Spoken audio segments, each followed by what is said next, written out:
Hey guys, it's Ryan from the Surfer's Journey, and in today's video I want to give a quick review on the MF Softboards Little Marley. Now, there's a lot of things going for this board.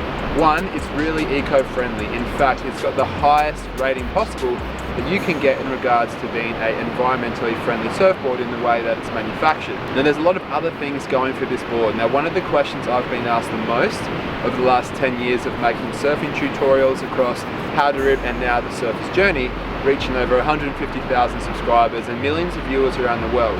The number one question would have to be, what kind of board should I choose to progress from a beginner to an intermediate level? And I've always said something like a fish, something similar to this. But this board has changed my perception somewhat.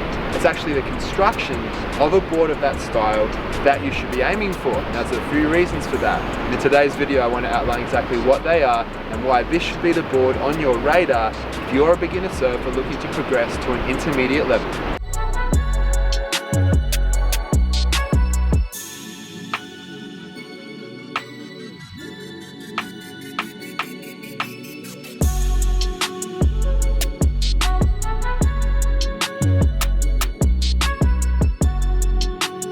Guys, if you're new to the channel, please subscribe now. And remember to comment below to let me know what other videos you'd like to see and follow us on Instagram. But let's get into today's lesson of the week. Now, like I said at the start of this video, I've always recommended that people go from a beginner surfboard to a smaller version of their beginner surfboard. So if we're looking at the MF softboard range, it would be going from a super soft beastie to a beastie. And then once you can perform maneuvers on that and you're still feeling like that board is holding you back, well then you would go to something like this, the Little Marley, which is going to give you more responsiveness. It's going to allow you to perform maneuvers tighter, sharper and harder than those other models are going to allow you to. The other thing about this board is the Super EVA technology. So what we're looking at is a board that has a normal fiberglass core but is actually wrapped in their Super EVA foam. This is going to give it added durability, especially for those surfers who have learned how to surf in a wave pool. This is the future, right?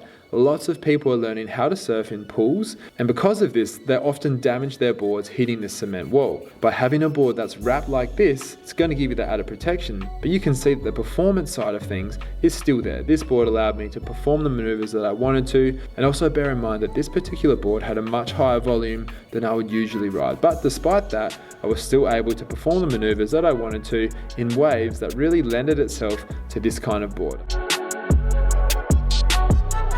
Guys, thanks for watching the video today.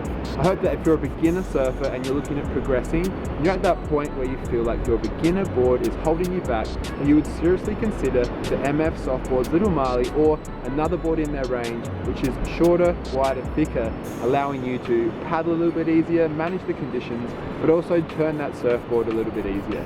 Those longer, thicker boards where we're talking about 75 litres plus can be really challenging. It's a good place to start, but it's hard when you want to start doing maneuvers because they're just not that reactive. If you want to progress, this is the kind of board to progress to, especially, like I said, if you're surfing in a wave pool.